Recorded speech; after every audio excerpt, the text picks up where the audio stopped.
Jammu and Kashmir में धारा 370 को लेकर के भारत के सुप्रीम कोर्ट ने कल अपना फैसला सुना दिया है। फैसले में क्या कहा था सुप्रीम कोर्ट ने, एक बार फिर से जान लें। उच्चतम न्यायालय ने जम्मू कश्मीर से अनुच्छेद 370 हटाने के केंद्र सरकार के फैसले को संवैधानिक रूप से सही ठहराया है। मुख्य न्यायाधीश DY चंद्रचूड़ की अध्यक्षता में 5 सदस्यीय संवैधानिक खंडपीठ ने अपने निर्णय में कहा कि जम्मू कश्मीर से अनुच्छेद 370 हटाने का केंद्र सरकार का फैसला बरकरार रहेगा। मुख्य न्यायाधीश ने कहा कि हमारा मानना है कि अनुच्छेद 370 एक अस्थायी प्रावधान था जिसे हस्तांतरण के उद्देश्य से लागू किया गया था। उन्होंने कहा कि जम्मू कश्मीर भारत का अभिन्न अंग है जिसकी कोई आंतरिक संप्रभुता नहीं है। ज्ञात रहे कि 5 अगस्त 2019 को मोदी सरकार ने जम्मू कश्मीर से अनुच्छेद 370 के प्रभाव को खत्म कर दिया था, जिससे जम्मू कश्मीर को मिलने वाला विशेष राज्य का दर्जा समाप्त हो गया था। साथ ही राज्य को 2 भागों में जम्मू कश्मीर और लद्दाख में बांट दिया गया था और दोनों को केंद्र शासित प्रदेश बना दिया गया था। भारत के सुप्रीम कोर्ट की तरफ से आए हुए फैसले पर पाकिस्तान के मीडिया ने भी काफ़ी जोरों से प्रतिक्रिया दी है, वो आप सुनिए। आज सूरत हाल ये है कि सुप्रीम कोर्ट ऑफ इंडिया ने एक फैसला दिया है और वो फैसला भारत के लिए नहीं है, वो पाकिस्तान पर जंग छेड़ने के लिए है। और इस फैसले में इजराइल को लाइफलाइन जो मिलने वाली है इस जंग में, और ये खित्ता कितना लरजने वाला है, ये आज आप समझेंगे इस पूरी वीडियो में। असल में आज के बाद कश्मीर का इशू मुकम्मल तौर पर डेड हो गया है पाकिस्तान के लिए और इंडिया के लिए अलाइव हो गया है। इंडिया की सुप्रीम कोर्ट और उनके चीफ जस्टिस ने फैसला ये दिया है कि आर्टिकल 370 को फारिग करने का और यहाँ पर असेंबली बहाल करके और यहाँ पर असेंबली आएगी, इलेक्शन होगा, सारा कुछ होगा, ये सब कुछ जो लास्ट फैसला था, कानूनी आखिरी जो चीज़ थी, उसको उन्होंने बरकरार रखा है। यानी मोदी ने जो आर्टिकल 370 और 35 है वो उड़ाया था, उसकी जो खास शिकें उड़ाई थी, उन्होंने कह दिया वो बरकरार रहेगा। और उन्होंने कहा ये नहीं हो सकता है, इंडिया के अंदर और कानून और उधर और कानून, एक ही चलेगा। वो इंडिया का चूंकि हिस्सा है तो लिहाजा अब वहाँ पर इलेक्शन होंगे और हर सूरत होंगे। अब जानते हैं क्या होने जा रहा है, परमानेंटली कश्मीर हमारे हाथ से चला गया है। हम अब चाहकर भी इसको वापस नहीं ले सकते अनटिल कि हम कोई लड़ाई करें, जो बस इससे ज़्यादा सूरत हाल नहीं हो सकती। लेकिन क्या ये मामला इतना सादा है? जी नहीं। मोदी का इलेक्शन आ रहा है 2024 का, बाइडेन का इलेक्शन आ रहा है 2024 का, पाकिस्तान में भी है, लेकिन इंडिया में क्या होने वाला है? देखिए, जो सबसे बड़ी बात है वो इंतजार कर रहा था इंडिया इस बात का। इंडिया इस बात का इंतजार कर रहा था कि ये सारा मामला, और इसराइल भी अब इंतजार करे। क्यों?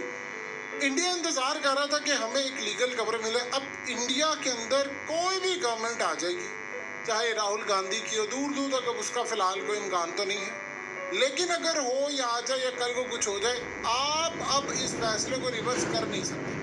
अमित शाह ने असेंबली के फ्लोर पर संसद में खड़े होकर ये बात कही है, ये समझिए बात। उसने कहा है कि हमने सीटें मुख्तस कर दी हैं, जो जम्मू कश्मीर की असेंबली है उसमें फलानी इतनी सीटें होंगी, ये चीफ मिनिस्टर होगा, ये होगा, वो होगा। और साथ उसने सीटें मुख्तस कर दी हैं पाकिस्तान के कश्मीर और गिलगित बल्तिस्तान की भी। 26-27 सीटें जो उसने रखी है। सबसे अहम बात है, ये है वो नुक्ता जहां पर लड़ाई होने वाली है। यानी उन्होंने कहा है कि देखिए हमने टोटल सीटें रखी हैं इतनी हमारे कश्मीर में है, और इतनी वो जिसको पोक कहते हैं, वो कहते हैं पाकिस्तान ऑक्युपाइड कश्मीर, हम कहते हैं इंडियन ऑक्युपाइड कश्मीर। वो कहते हैं पोक के अंदर, यानी जो पाकिस्तान का कश्मीर है, आज़ाद कश्मीर, और ये सारा वो कह रहे हैं उसमें इतनी सीटें हैं। चूँकि ये एक ही असेंबली बनेगी, चूँकि 30% पाकिस्तान के पास है और 70% हमारे पास है, तो वो 30% सीटें भी हमने रख दी हैं। और अब उन सीटों को शामिल करना है, और इस सीटों के ऊपर शामिल करने के लिए अब अमित शाह ने जो इनडायरेक्टली बात की है कि अब हम जंग करने जा रहे हैं, हमें जो कानूनी नुक्ता चाहिए था वो हो गया पूरा। अब हम वो सीटें लेने के लिए आ रहे हैं। वो सीटें लेने के लिए क्या मतलब क्या है कि हमने इस दफ़ा पाकिस्तान पर हमला नहीं करना कि सिर्फ छोड़ना है, हमने वो इलाका लेना है उनसे, उसके लिए हम लड़ाई करने के लिए वहाँ पर जा रहे हैं। और इस सारी सूरत हाल में इंडिया पाकिस्तान पर पूरी तैयारी कर चुका है धावा बोलने का, और पूरा उनका प्लान तैयार है। वर्ल्ड कप उनका खत्म हो चुका है, उन्होंने किसी भी वक्त पाकिस्तान पर हमला कर देना, बताए बगैर करेंगे। वो पूरी तैयारी उन्होंने 2019 से लेकर 2023 तक उन्होंने तैयारी ही इस दिन के लिए की है। आपको याद होगा कम से कम हमने सैकड़ों के हिसाब से वीडियोस बना दी है, इस पर बातचीत की, आपको एक एक चीज़ बताई, उन्होंने कौन सा मिसाइल सिस्टम लिया, कौन से जहाज उनके आए, इजराइल से असला क्या लिया, अमेरिका से क्या लिया, उन्होंने दुनिया भर से क्या लिया। उन्होंने इतना असला ले लिया है, इतना असला ले लिया है कि वो 1 साल तक इस जंग को उन्होंने लड़ना है, अगर उनको लड़नी भी पड़े। और पूरा वर्ल्ड उनके लिए तैयार है, क्योंकि इंडिया इस वक्त मोदी अमेरिका के भी नहीं सुनता। नजर का केस आपके सामने और वो बाकी सारे जो है वो केस आपके सामने। अब सूरत हाल ये है कि वो करने क्या जा रहे हैं। उन्होंने ऐलान किया, वो कह रहे हैं कि जो बाकी सीटें हैं ना वो हम पाकिस्तान से छीनने के लिए आ रहे हैं और वो हमने लेनी है, और उसमें कश्मीर को जब हम शामिल करेंगे तो हम वो करेंगे। देखिए चीफ मिनिस्टर उनकी मर्जी का होगा, और उसके बाद अब यहाँ पर लोग आबाद होंगे जाकर। ये कश्मीर तो गया हमेशा हमेशा के लिए, अब ये इशू ख़त्म हो गया, डेड हो गया पूरी तरह। ये यानी समझ लें वो जैसे कहते हैं ना कि वो एक अलाइव था जी, कश्मीर हमारी शारक है, वो टूट अंग है, वो हमारी शारक ख़त्म हो गई। अब लड़ाई वो इस बात पर नहीं करेंगे कि ये वाला कश्मीर आपका या फलाना। वो कह रहे हैं कि अब जो लड़ाई होनी है वो हमने सिर्फ पाकिस्तान का कश्मीर और गिलगित बल्तिस्तान लेना। अब ये इसराइल को कैसे सूट करता है और ये इसराइल वाले मामले पर क्या होगा, ये उनका एक प्लान है। देखिए इसराइल इस जंग में खा रहा है, बहुत ज़्यादा कुट खा रहा है, बहुत मार पड़ी है, उसको एक लाइफ लाइन चाहिए। आप ये देखिए यूक्रेन की जंग चल रही थी, सारा दिन रात ये हो रहा था, आज ये हुआ वो हुआ, इलाके जा रहे हैं ज़ेलेंस्की और ये वो। अचानक से इसराइल का इशू आता है और पिछले 66 दिनों से दुनिया यूक्रेन को भूल गई है, पता ही नहीं है यूक्रेन की, को खबर ही नहीं आती क्या चल रहा है वहाँ, क्या चल रहा है, लड़ाई हो रही है नहीं हो रही, कुछ भी नहीं, सबको पता है इसराइल का लड़ाई और मामला चल रहा है। इसराइल को एक लाइफ लाइन चाहिए। पाकिस्तान और इंडिया की जो जंग है वो पेपर पर इंडिया लिख चुका है कि किस तारीख को उसने हमला करना। देखिए हमने तो नहीं हमला करना, हमने तो जाहिर सी बात है दिफा करना है, हमला उन्होंने करना है। वो डेट और ये तमाम चीज़ें तैयार करके बैठे हुए हैं कि हमने किस दिन पाकिस्तान में अपने जहाज़ उतारने हैं, किस दिन फोर्सेस उतारनी है, और इस दफ़ा वो कह रहे हैं कि हमने कोई स्ट्राइक करके वापस नहीं आना, हमने आना। उन्होंने अपनी जो कौम है ना उसको पूरी तरह मेंटली तौर पर तैयार किया हुआ है कि ये जो हमारी सीटें वहाँ पर हैं ये हमने आपको लाकर देनी है। और ये इलेक्शन का एजेंडा है मोदी का। उसने कहा कि मैं आपको सीटें लाकर दूंगा, वहाँ से आपको मैं लाकर दूंगा, और गिलगित बल्तिस्तान का मामला जो है उसने कहा जी ये मैं आपको लाकर दूंगा और मैं आपको सीपैक भी रुकवा कर दूंगा। ये उनके एजेंडे में शामिल है। 370 जो थी ये असल में जिसको कहते हैं धारा 370 आर्टिकल 370, ये उनके एजेंडे में बड़े पुराना था, उन्होंने वो पूरा कर लिया। हालिया जो इंडिया में इलेक्शन हुए हैं वो बीजेपी की सरकार पूरी तरह लीड कर गई है। यानी आप देख लें हर जगह से उन्होंने, एक तेलंगाना एक दो छोड़ के उन्होंने हर जगह से जो है पूरी तरह हुकूमत बना ली है। कांग्रेस का दूर दूर तक इम्कान ही नहीं इलेक्शन जीतने का, उनको 2 तारीख से ये चाहिए और अब वो आ रही है। अब इसराइल को सूट करता है कि इस वक्त कोई जंग शुरू हो जाए पूरे वर्ल्ड के अंदर, उस जंग में स्पेशली चाइना को कोई कंटेन करने वाला सिलसिला हो। वो कौन सी सूट करती है उनको जंग? इंडिया पाकिस्तान की। देखिए अगर इंडिया पाकिस्तान की जंग छिड़ जाती है तो ये इसराइल हमास वाली जंग नहीं होगी। 2 न्यूक्लियर ताकतें आपस में जब लड़ेंगी तो फिर याद रखिएगा वो दो न्यूक्लियर जो ताकतें आपस में लड़ने के लिए जा रही हैं, उन दोनों की जो लड़ाई है वो दुनिया को पैगाम देगी कि किसी भी वक्त भी कोई जाहिर सी बात है पर हमला कर सकते हैं। इंडिया ने असला जमा कर लिया हुआ बहुत ज़्यादा, वो बड़ी लड़ाई के लिए तैयार है, उनको सपोर्ट है पूरे वर्ल्ड की, स्पेशली इसराइल की भी।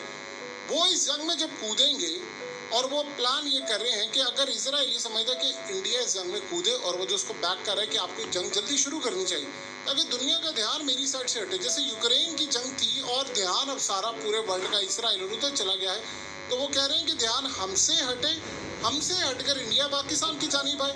और इस वक्त जो यमन असल में फड़फड़ा रहा है, ये यमन ने हमें गले से पकड़ा हुआ है और हमारे शिप्स तबाह करें, उसकी बैक पर वो कहते हैं ईरान खड़ा है, और ईरान की असल में बैक पर वो कहते हैं कि रूस और चाइना खड़ा है। तो वो कह रहे हैं कि अगर इंडिया हमला कर देता है तो गिलगित बल्तिस्तान जो है वो अगर इंडिया कब्जे में लेता है या इंडिया वहाँ पर चला जाता है तो हम निगोशिएट करेंगे फिर चाइना के साथ, चाइना को दबाएंगे। वो तो अमेरिका का एजेंडा है ही है, तो हम चाइना को दबाएंगे और चाइना को प्रेस करेंगे कि वो फिर टर्म्स एंड कंडीशन शराइत पर बातचीत करे कि वो ईरान को रोके, ईरान यमन को रोके और इस खत्ते के अंदर फिर मामला तय हो। इस तरह का प्लान वो बनाकर बैठे हैं कि उनको एक लाइफलाइन चाहिए कि ये जल्दी से हमला करें ताकि एक जंग एक बड़ी छिड़ जाए दो न्यूक्लियर की और वहाँ से ध्यान हटे। जैसे यूक्रेन में जंग चल रही है, कभी आपको खबर भी कोई आई है, पता भी है वहाँ क्या हो क्या रहा है, कितनी खबर आती है डेली ये हो रहा है, आप किसी को पता ही नहीं है। तो यहाँ पर भी वो चाह रहे हैं कि आज हम यानी जाते हम आज हमारी लड़ाई होती है, वो वीडियो जारी करते हैं और हमें कुट चाड़ रहे हैं बुरी तरह और दुनिया हमारे फौजियों का मोराल गिरता जा रहा है। वो कह रहे हैं कि अगर लड़ाई की सारे वर्ल्ड की अटेंशन उधर चली जाएगी, जैसे यूक्रेन की अभी खबर नहीं आती और सारी अटेंशन इधर आ गई है, तो इस सारे मामले पर फिर हम यहाँ पर बड़े हमले करते रहे, फलाना करते रहे, ध्यान ही किसी का नहीं जाएगा, सारी मुस्लिम उम्मा सारे ममालिक उधर इंगेज हो जाएंगे। दूसरा वो क्या चाह रहे हैं कि पाकिस्तान और अफगानिस्तान की भी लड़ाई हो जाए। इंडिया असल में किसी तरह ये चाह रहा है कि पाकिस्तान और अफगानिस्तान की लड़ाई हो जाए और साथ में इंडिया पाकिस्तान पर हमला कर दे, दोनों फ्रंट पाकिस्तान के लिए खुल जाए, तो फिर लड़ाई यहाँ पर जब हो तो पूरी उम्मत के मुस्लिमा का ध्यान इधर आ जाए। ये एग्जैक्टली वही प्लान था। जिस तरह अमेरिका अफगानिस्तान में गया तो वहां पर कुट पड़ना शुरू हो गई, उसको 2 महीने उसने कहा था मैं कर लूंगा, वो नहीं हुई तो उसे फिर इराक जंग छेड़ दी। फिर इराक के बाद आप जानते हो बढ़ते बढ़ते फिर आगे फिर करते करते यानी अगले 10-12 सालों में आपने देखा क्या शाम, क्या लीबिया, क्या कुछ मिस्र के अंदर एहतजाज हो रहा है, यानी पूरी ये कैंपेन थी कि मुस्लिम उम्मा का नक्शे, चूंकि वो न्यू मिडिल ईस्ट का प्लान लेकर आए थे, उसमें ईरान का भी नक्शा बदलना था। अब असल में ईरान काबू में नहीं आ पा रहा, ईरान चुप करके बैठा हुआ है। वो कह रहे हैं जी यमन को सपोर्ट कर रहा है, वो कह रहे हैं हिजबुल्लाह को कर रहा है, तो उसके लिए ईरान की चाबी टाइट करना है, डायरेक्टली तो वो लड़ाई नहीं करे। वो कह रहे हैं ईरान की चाबी टाइट करने के लिए हमें चाइना की चाबी टाइट करना पड़ेगी और चाइना की जो शारक है वो इस वक्त बनी हुई है काशगर से लेकर आगे गिलगित बल्तिस्तान, जहाँ से सीपैक ले जाना है। फिर वो समझ रहे हैं कि अगर हम ये लड़ाई छेड़ दें, स्टेट ऑफ मलाका हम बंद कर देंगे। स्टेट ऑफ मलाका बंद किया जिस तरह यमन ने अब किया है, इनका रास्ता रोक दिया। वो कह रहे हैं स्टेट ऑफ मलाका बंद करेंगे, चाइना का माल जाना बंद हो जाएगा, वहाँ से फिर हम निगोशिएट करेंगे। ये उनके प्लान्स हैं कि हम ये करेंगे, हम इसको टेबल पर बिठाएंगे, ऐसा होगा। इस सारे मामले के अंदर सबसे ज़्यादा जो वजह है इस लड़ाई की कि मोदी का जो इलेक्शन है वो इलेक्शन इसी बेस के ऊपर है कि मैं आपको पाकिस्तान वाला कश्मीर लेकर दूंगा। पहले उसने कहा था कि ये कश्मीर को शामिल करूंगा, ये एजेंडा था, राम मंदिर था। अब वो कह रहा है कि मैंने लेकर देना, और देखिए बगैर हमले के वो इस इलेक्शन में कूदेगा नहीं, कभी भी वो कूदेगा नहीं इस इलेक्शन के अंदर। आप चाहे हम चाहे जितना मर्जी शोर कर लें कि वो इस इलेक्शन में इसी वजह से जाएगा, सबको पता है जाएगा। ये दुनिया को कोई परवाह नहीं है अब कि यार कोई क्या सोच रहा है, वो सबको पता होते हैं प्लान फिर भी अमल हो रहा है। क्या दुनिया को नहीं पता था? अब दूसरी बात ये है, इस्माइल हानिया ने हालिया एक बयान दिया है। उसने क्या बात की? उसने कहा अगर पाकिस्तान धमकी दे दे सिर्फ इजराइल को तो ये जंग रुक जाएगी, क्योंकि पाकिस्तान न्यूक्लियर ताकत है। इसराइल एक जवाब चाह रहा है कि वो दुनिया को बताएगा कि देखो पाकिस्तान को कंटेन करना मेरे लिए कितना ज़रूरी था, इसको काबू करना मैंने इंडिया के थ्रू, और अगर ये ना आए तो कहीं हमारी तरफ ना आ जाए। तो वो असल में उम्मत मुस्लिमा के अंदर डिवीजन पैदा करने के लिए, इसके बाद क्या होगा जब वो पाकिस्तान को इंगेज कर लेंगे तो जाहिर सी बात है फिर पाकिस्तान अपने घर से तो बाहर नहीं जाएगा। तो वो पाकिस्तान को जब इंगेज करेंगे तो तुर्की को भी वो किसी ना किसी तरह कर लेंगे। फिर वो इस जंग का दायरा कार बढ़ाएंगे और उसमें बाकी ममालिक को शामिल करेंगे कि ध्यान बटारे तकसीम हो, मुस्लिम ममालिक में 2-4 जगहों पर हम कोई जंग छेड़ दें। फिर वो हो सकता है ईरान में कोई शुरू कर दें, कोई किसी जगह पर किसी तरह करें, और चाइना के अंदर साउथ चाइना सी से छेड़ दें। तो अब इस सारी सूरत हाल के अंदर अभी तक तो वहाँ पर नाकामी है। इंडिया एकदम तैयार है। देखिए वर्ल्ड कप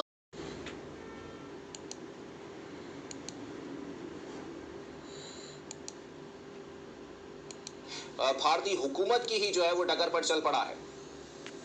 देखिए ये बात दुरुस्त है, लेकिन हमने सिर्फ और सिर्फ तशरीह की है जो हिंदुस्तान में 5 अगस्त 2019 को की, क्योंकि 5 अगस्त 2019 को उन्होंने आर्टिकल 370 जो है एब्रोगेट नहीं किया, बल्कि उसको डी ऑपरेशनलाइज किया। और उसके बाद उन्होंने जो हिंदुस्तानी सदर है उन्होंने हिंदुस्तानी आइन के आर्टिकल 1 और 2 को इस्तेमाल करते हुए कश्मीर, मकबूजा कश्मीर को अपने अंदर जब्त किया।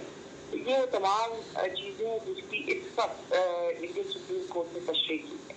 ये उस वक्त भी गैर कानूनी थे, ये इस वक्त भी गैर कानूनी है। और ये अफसोसनाक बात है कि सबसे बड़ा जो उनकी अदालत उतना है वो इस फैसले की तशरीह इस तरह करे।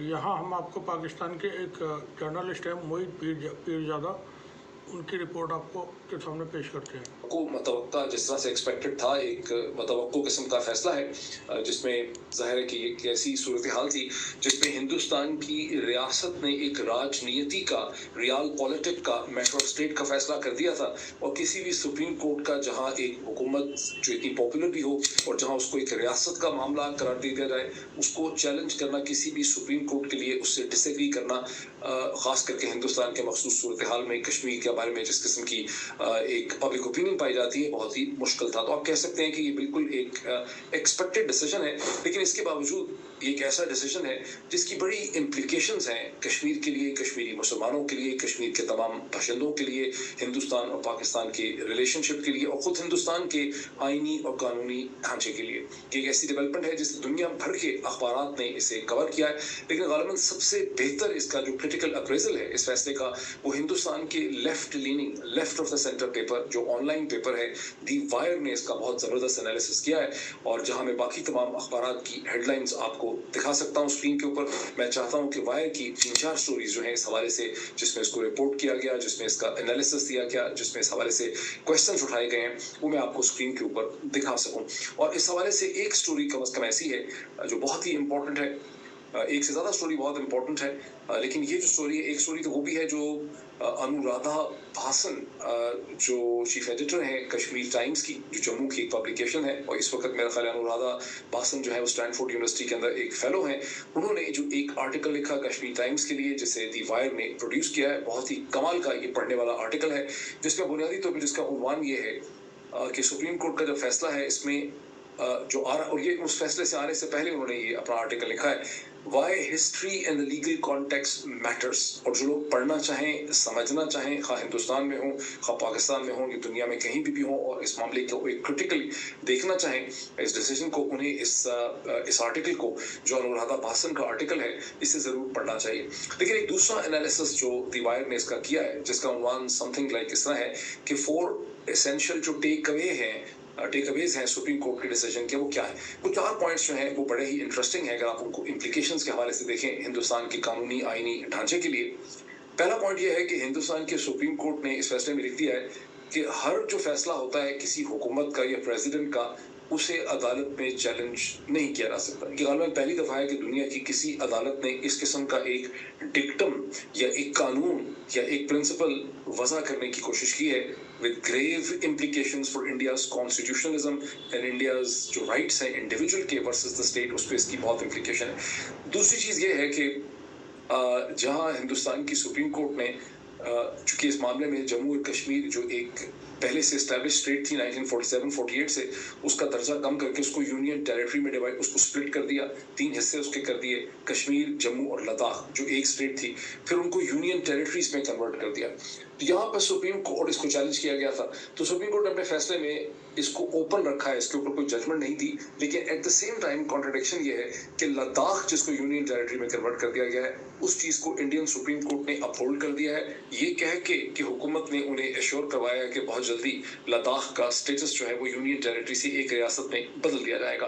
अकॉर्डिंग टू दी वायर ये भी एक बहुत बड़ी अजीबोगरीब किस्म की कॉन्ट्रडिक्शन है जिसमें सुप्रीम कोर्ट खासी कंफ्यूज नजर आती है। तीसरी चीज ये है कि मोदी सरकार ने प्रेसिडेंट ऑफ इंडिया के जरिए जो ये फैसला किया था आर्टिकल 370 को एब्रोगेट करने का, ये एक ऐसे वक्त में किया गया जब जम्मू और कश्मीर की असेंबली को पहले एक बहाना बना के 1 साल पहले उसको खत्म कर दिया गया था, और एक ऐसे वक्त में जबकि जम्मू और कश्मीर की अपनी असेंबली थी ही नहीं और वहाँ गवर्नर राज था, उस वक्त प्रेसिडेंट ने एक लीगल एंड कॉन्स्टिट्यूशनल वैक्यूम के अंदर आर्टिकल 370 को एब्रोगेट कर दिया। According to the Constitution of India and according to the arrangement and commitments between the state of Jammu and Kashmir and Hindustan, ये हो नहीं सकता था। लेकिन अब हिंदुस्तान की सुप्रीम कोर्ट ने इस मामले को भी जो है वो मोदी सरकार के फेवर में इसे निपटा दिया, और ये खासा बड़ा बहुत ही वीक कॉन्स्टिट्यूशनल प्रिंसिपल है। बहुत ही यानी यहाँ से आपको ये भी पता चल रहा है कि हिंदुस्तान की सुप्रीम कोर्ट, जैसे पाकिस्तान के अंदर खास करके बहुत ही मजबूत इंस्टीट्यूशन समझा गया, वो दर हकीकत कितना कमजोर इंस्टीट्यूशन है। भारतीय सुप्रीम कोर्ट के इस फैसले पर पाकिस्तानी अवाम का क्या रद्द-ए-अमल है, आइए जानते हैं। सर, आपका नाम? मेरा नाम सैयद सरफराज है। क्या करते हैं सर आप? मैं बिजनेस करता हूँ। जबरदस्त। अच्छा सर, भारतीय सुप्रीम कोर्ट की जानिब से आज ये फैसला सामने आया है कि जम्मू कश्मीर से जो आर्टिकल 370 रिमूव किया गया था, उस आर्टिकल को रिमूव करने का फैसला बिल्कुल दुरुस्त था। क्या कहेंगे आप भारतीय सुप्रीम कोर्ट के इस फैसले पर? मैं तो सबसे पहले आपका शुक्रिया अदा करूँगा कि आपने इस मामले पर तवज्जो मबजूल करवाई। दूसरे नंबर पे जो वहाँ इंसाफ का जो निज़ाम है ना, वो इंतहा पसंद हिंदुओं के हाथ आ गया है, जिसकी वजह से वो सारे फैसले आप बाबरी मस्जिद वाला ले लें, आप ये वाला ले लें, कोई भी फैसला है ना वो मुसलमानों के खिलाफ ही करते हैं। वहाँ इंसाफ नाम की तो आप कोई तवक्का ना करें। पहले ही हज़ारों कश्मीरी शहीद हो चुके हैं, उनकी सुप्रीम कोर्ट ने कोई ने इनिशिएटिव लिया कि उनका कोई मसला गौर करें या कोई, ये आपको पता है कि वो हिंदू तवा बेस पे उनकी सारी स्ट्रेटजी है। अब मोदी साहब आ गए हैं तो किसी जज में ये जरूरत ही नहीं है कि वो इंसाफ का फैसला कर सके, और उनसे इंसाफ की उम्मीद लाना तो आप बहुत बड़ी गलती है ना। सर, अगर मैं आपको कहूँ कि जम्मू कश्मीर के जो बासी हैं वो भारतीय सुप्रीम कोर्ट के फैसले से बहुत खुश हैं, फिर आप क्या कहेंगे? जम्मू कश्मीर के जो बासी हैं ना, वो उनमें ज़बरदस्ती हिंदुओं को बसा रहे हैं, उनकी प्रॉपर्टीज़ छीन रहे हैं और उनको ज़बरदस्ती जदोगोब उनकी बेटियों को उठा के ले जाते हैं। तो वो बेचारे क्या करें? कोई भी जब बैंकर आता है तो अपनी जान छुड़ाने के लिए वो कहता है जी हम बड़े खुश हैं, नहीं तो रात से पहले उनका वो मकान वो मस्मार कर देते हैं। इसलिए वो बेबस हैं ना, वहाँ आज़ाद मीडिया है, वो अपने लोग खड़े करके तो इस तरह के वो करवा लेते हैं सर्वे वगैरह। ये सारी खबरें आप तक कैसे पहुंची? ये उनकी जो नीयत है ना, हिंदुओं की जो नीयत, अगर आप उसको स्टडी करें ना तो आपको सारा पता चल जाता है। उनकी शुरू से आप ये देख लें कि पहले उन्होंने कहा कि हम जनाब यूनाइटेड नेशन में जाएंगे, हम वहाँ से इस्तवाब राय करवाएंगे। शुरू से लेके उन्होंने अपना एक भी वादा पूरा नहीं किया, और जो कश्मीरी चाहते हैं वो कभी भी नहीं उन्होंने किया। वो तो जालमाना कब्जा चाहते हैं उस पर। सर, कश्मीरी जो हैं वो तो बड़े खुश हैं कि आर्टिकल 370 रिमूव होने के बाद जम्मू कश्मीर में बहुत ज़्यादा डेवलपमेंट हुई और वो उस डेवलपमेंट से बहुत खुश हैं। वो कह रहे हैं यहाँ पर हेल्थ का निज़ाम, एजुकेशन का निज़ाम, IT हब्स बना दिए गए हैं, वहाँ की ख़वातीन को एम्पावर किया जा रहा है। वहाँ पर हर साल जो है मेगा जॉब फेयर मिलता है, जहाँ पर बड़ी बड़ी कंपनी कश्मीरियों को जो है वो नौकरियाँ देती हैं। डैम्स बन रहे हैं, सिनेमा बन रही है, रियल एस्टेट जो है वो जम्मू कश्मीर में एंटर हो चुकी है। तो वो कहते हैं जी जम्मू कश्मीर आर्टिकल 370 से पहले देखें और आर्टिकल 370 के बाद देखें, जमीन आसमान का फर्क नजर आएगा आपको। डैम वो बना रहे हैं सिर्फ पाकिस्तान का पानी रोकने के लिए और अपने ज़मीनों की तरफ उसका रुख मोड़ने के लिए।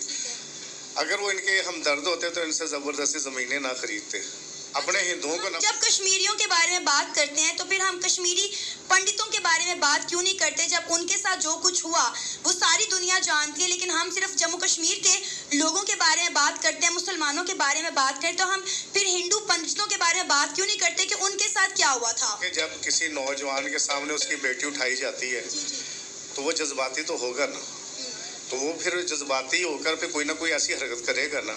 इसको आप तमाम कश्मीरियों की हरकत नहीं कह सकते। तो ये एक तरह का अगर इंसाफ ना मिले तो फिर नौजवान जिसके सामने उसकी बहन का रेप हो तो फिर वो इस तरह तो करते हैं ना। तो सर, अब हम तो ये कहते हैं कि भाई कश्मीर बनेगा पाकिस्तान, लेकिन वहाँ की सुप्रीम कोर्ट ने कहा है, भारतीय अदलिया ने कहा है कि कश्मीर भारत का हिस्सा है और भारत का हिस्सा ही रहेगा। भारतीय जो अदलिया है ना, उससे बड़ी UNO में इनकी जो रेजोल्यूशन पड़ी हुई है ना, आप उनको देख लें। जो इन्होंने वादा किया था उधर के हम इस्तवाब राय करवाएंगे, अभी तक तो करवा नहीं सके। वो तो